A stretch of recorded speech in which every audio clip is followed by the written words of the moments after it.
So we've got Sian Shaw from Social Care and Education at Anglia Ruskin. I don't want to say too much because I don't want to steal your thunder. So, hello, thank you for coming to listen and for letting me present today. As I said, I'm Sian Shaw from Anglia Ruskin University. It's good to be in Wales where people can actually say my name and spell it. So I'm the Director of Learning and Teaching and Education in a huge faculty of 8,000 students. Health, education, medicine and social work. Medicine's new. Our medical school opens next Monday with 100 students. I have 3 apologies to make. The first apology I make is my glasses are broken, so if I squint at you, forgive me. 2, I've got a cold, so if I sniff at you, forgive me. 3 is I'm not Paul Driver, who's our learning technologist, who supported me a lot in this work and put the paper in. He's actually been, he's a finalist in the Learning Technologist of the Year Award, and he's in Manchester today at another conference seeing if he's actually won it. So we're very excited for him. Fingers crossed. Okay, so I've put his name on it and I've got some of his participation in because without him, he's my right-hand man, we wouldn't be able to do it. A couple of things for you to understand about our perspective of learning technology in virtual reality. We're very new at it. We've been doing it for about a year. We are on a journey. I'm going to take you through that journey. We've come down quite a long road in that year. So I'm going to take you from the very simple to the much more complex where we've got to within that year. 2, we're very much focused on the education of students within higher education. So how can we use virtual reality to educate our nurses, our social workers, our teachers, and starting next Monday, our doctors as well.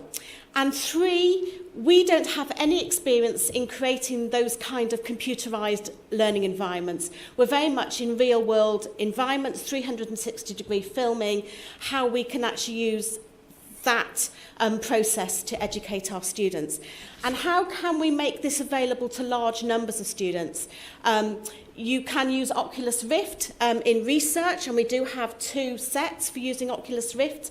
But how can we teach 700 students at the same time using virtual reality and make it something really practical? That's what we're interested in. I'm going to let Paul tell you a little bit about the work that we've been doing at our faculty. And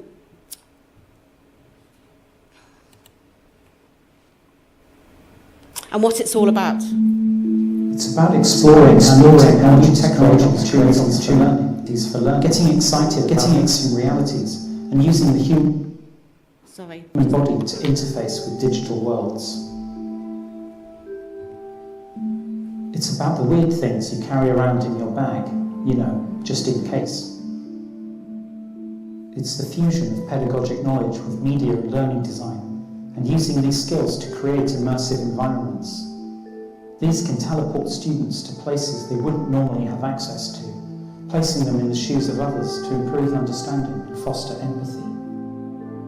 It's about sourcing and testing software to meet our needs, and then sharing the lessons learned along the way with the broader community. I recently had 6 weeks of 5-day-a-week radiation treatment for brain cancer. I had some mild side effects like fatigue, skin irritation and dry mouth, but they were manageable. It's about collecting and interpreting data to map and design better learning paths in a constant cycle of action and reflection. It's about looking at things from new perspectives, sometimes literally, and exploring the most powerful affordances of new technology to improve the quality of teaching as well as learning.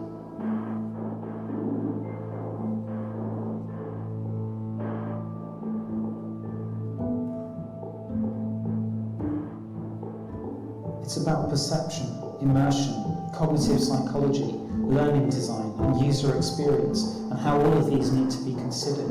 It's understanding media theory and game mechanics, calling upon new literature and new literacies to inform creative approaches to building learning experiences. We need to be flexible and unafraid to draw upon whatever skills we have available to solve problems. Pencils, watercolours, apps and iPads, artificial intelligence and kinetic typography. We need to work as a team to achieve things that are bigger than us. Sometimes it's about knuckling down to move 800 courses to a new VLE, or tweaking some HTML to improve readability. And then there are the times when we get our colleagues to floss under the excuse that we need to test some important skeletal tracking software.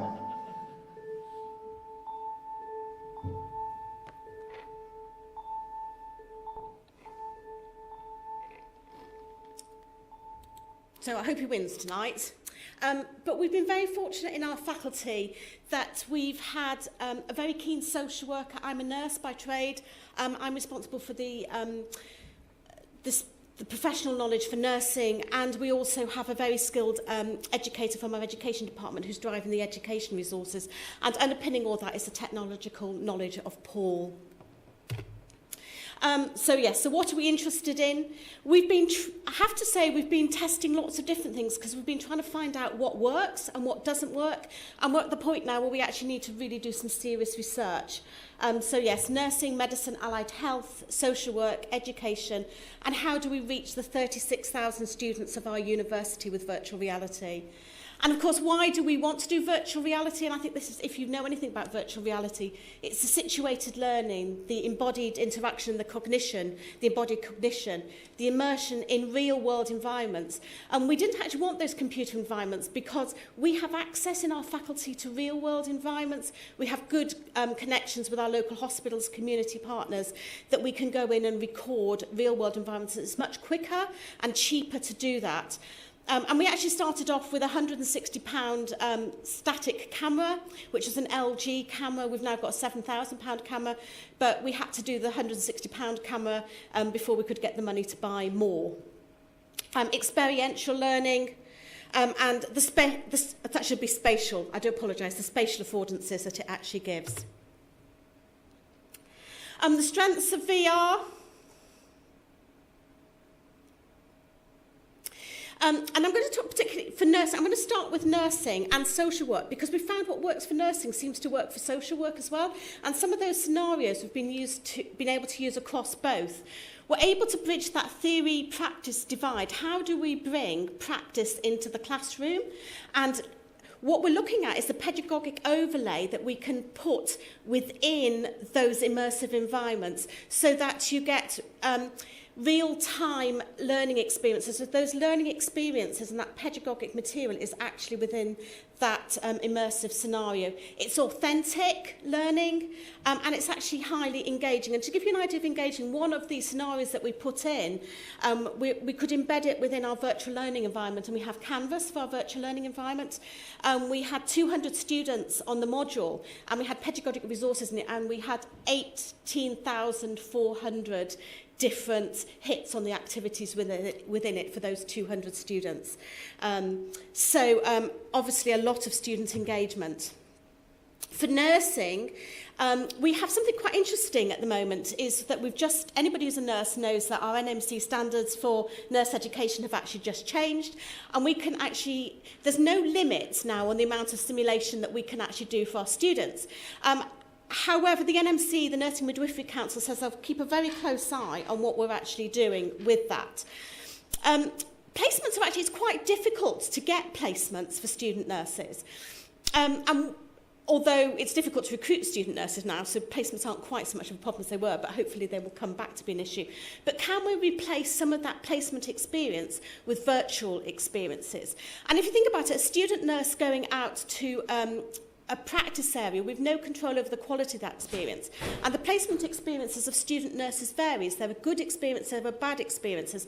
They may have the same experience repeated 100 times. You can't guarantee the learning. If you can create a virtual practice experience, you can guarantee the quality of the learning that the students actually have, that it's high-end quality, and you can make sure that all your students have had the same experience. So we're going to try this. Everybody who's running a nursing course is going to have to revalidate it between 2019, I'm looking at you, from 2019 and 2020. So we're going to see whether we can get away with this with the NMC. So we've got our revalidation next year in about September, October. So I hope to be sufficiently convincing by them to get the NMC's agreement to have this in our programme.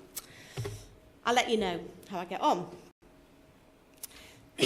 So it does bridge that theory-practice divide, which students, nurses have been complaining about for years. And I'm going to show you some examples of how that actually happens.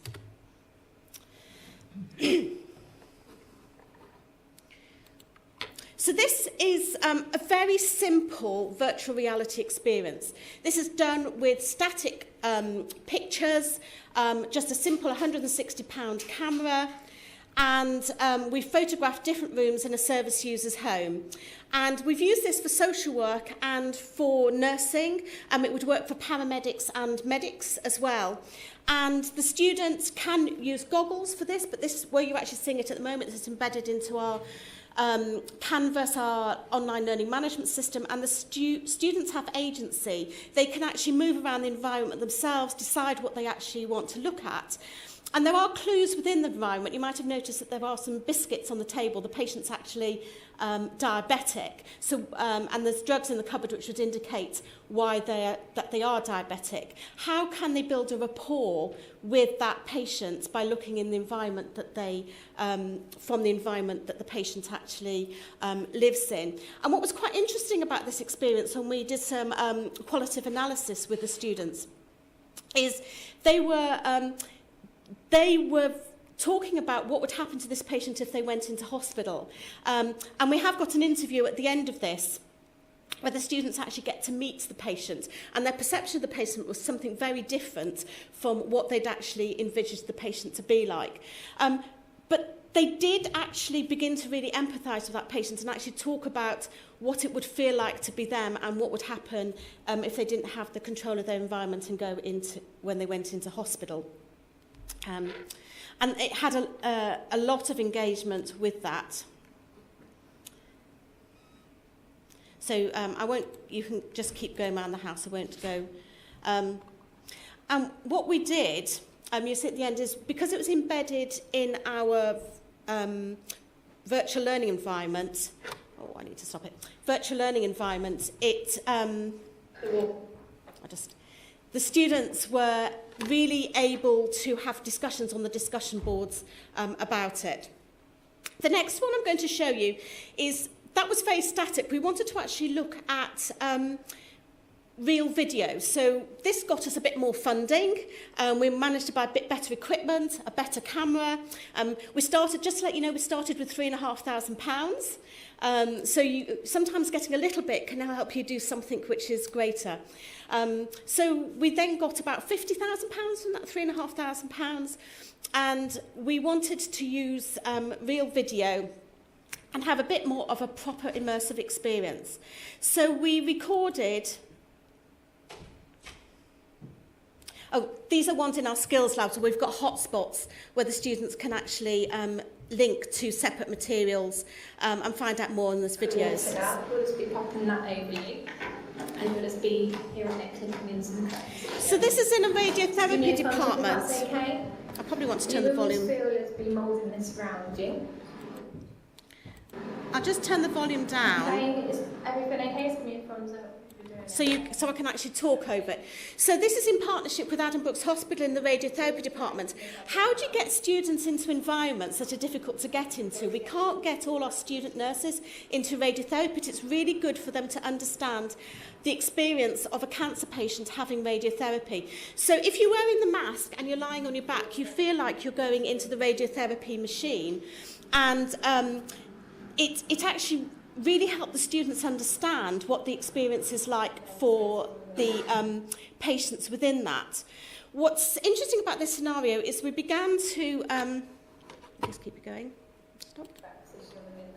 We were able to put in hotspots, and we were using particular software that we could put, you can see this will actually click in a minute, where we were able to embed videos and quizzes within the Immersion, so that you can actually create assessments. And there are some gaming features in there, so if you get the questions right, then you get little Swiss cheeses, which does seem to have the effect of motivating the students.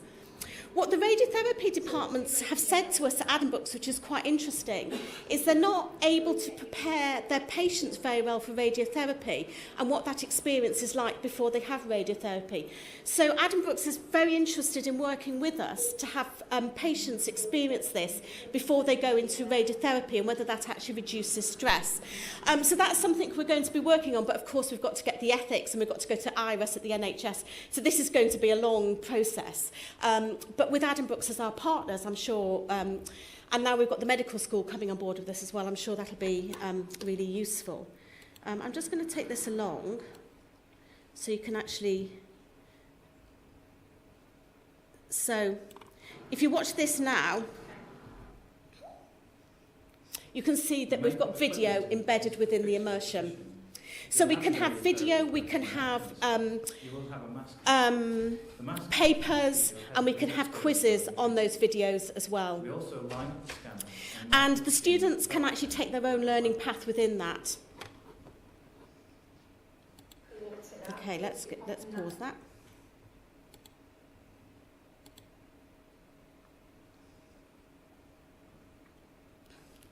So engagement 2, we actually are quite interested in those hotspots and what you can actually add to that. The mental health presentation, we've been doing some work with mental health as well. And this is the experience of a patient who's being sectioned and going into a mental health unit. And what does it feel like? And so we've done the same similar kind of thing that we saw earlier, where we've put the voices and we had the same discussion, and we did some work with the patients and what are they thinking when they go in through this cage when they're being admitted. Again, this is just static photography, and they then enter the... this is actually Fulbourn Hospital in Cambridgeshire, and when they go in, they are again in the first person, and they can meet the professionals who will be admitting them, assessing them, and there's all kinds of, again, hotspots which ask some questions, like the anti-ligature design of the environment, and we have embedded some scenarios of different kind of patients that you could meet within that environment as well for the students. Oops.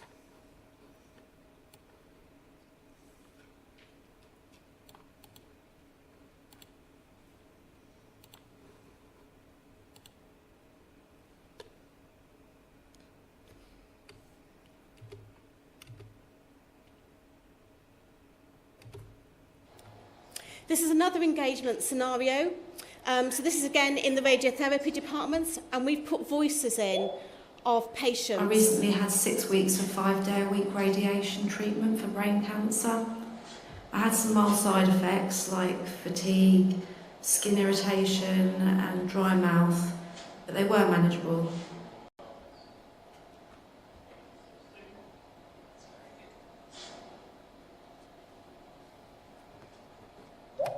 I loved radiation treatments because I was killing cancer cells.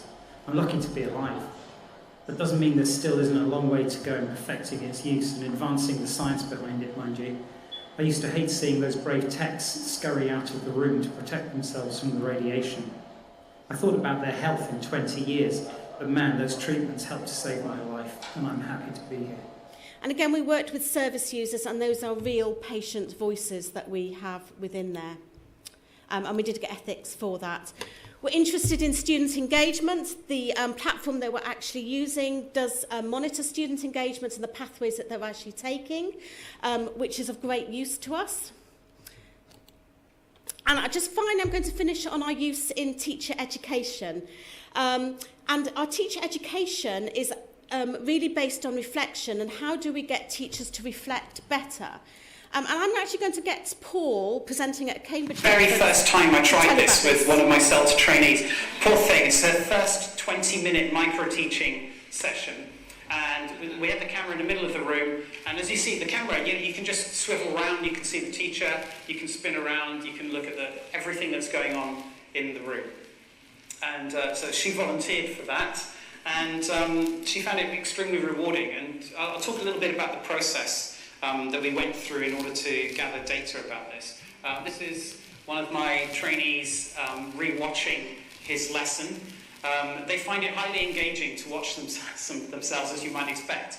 And what's interesting is what they say while they're watching. So what I get them to do is something called the Think Aloud protocol, where as they're watching, they are describing what they can see, what they're doing in the moment. So they're doing that in real time. And this is what Harry's doing. And it's quite interesting to see how they're using their bodies. And they're spinning around and they're looking all different directions. And he was noticing that the instructions that he'd given were completely misunderstood by one group of students. He thought they were very clear, but then when he looked around at their body language, at their facial expressions, he noticed that they looked very confused about what was going on. Now, I'll show you an example of how we've now started developing this a little bit more broadly. We decided that it's the very first time I tried it. So what we've actually discovered is these. So we actually did make these videos and then get the students to reflect on their teaching. Quite often, when they've just got the 2D videos, they just see themselves and they're presenting to the class. Whereas these trainee teachers, when we got the ethics to go into a school and record the pupils, we have a deputy head teacher as a guest lecturer, as a, just trying to think of the word, who let us have access. And what we found is that we could use these scenarios, again, for other teacher trainees to actually learn. So once you'd made one, you can't make lots, that they could reuse them. And the other thing that we've actually discovered is that what was really beneficial is to record some expert teachers in the class and see how they actually manage the students as well, and use those for learning experiences for their students. Thank you. Thank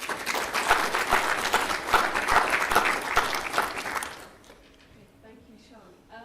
I'd like to start with one question actually coming from the VR space. So it's been sitting there for a little while. If you could you repeat the questions once I've said it into Yes. the microphone, just so that it can be get transmitted? So Owen is asking, I'd be interested in finding out what software they use to build the radiotherapy experience with the embeddable videos.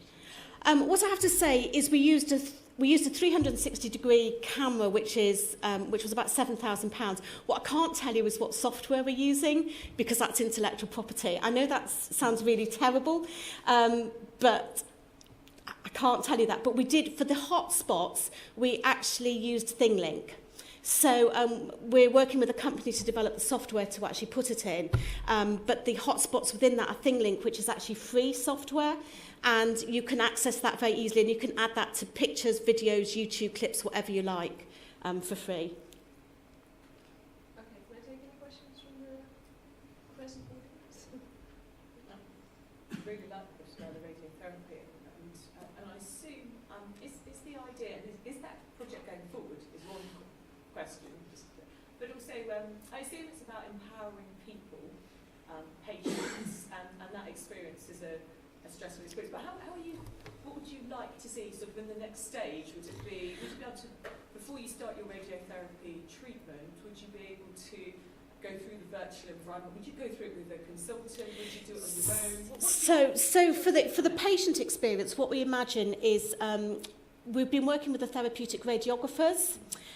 Is that they would need to be supported. You couldn't just put... So we would hope that the patients can come in. Obviously, they can't go into the radiotherapy machine, but they could come in and during their preparation for radiotherapy, they could actually experience what it's like in the virtual world before they actually go and have it. Because, of course, those radiotherapy machines are actually very claustrophobic, and hopefully we can... And they do have a lot of anxiety.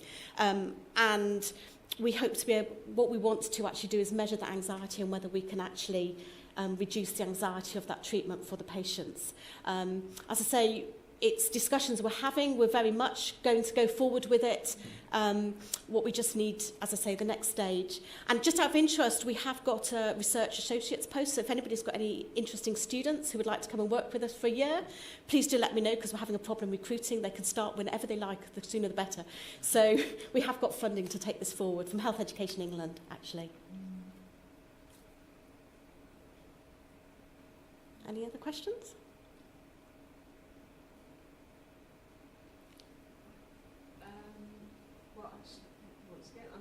Fascinating to see two similar but distinct applications of VR in the mental health side of things. I mean, I hadn't personally as an engineer thought of those sort of applications, and now I'm absolutely blown away. So it's really fascinating to see. Thank you once again. Thank you.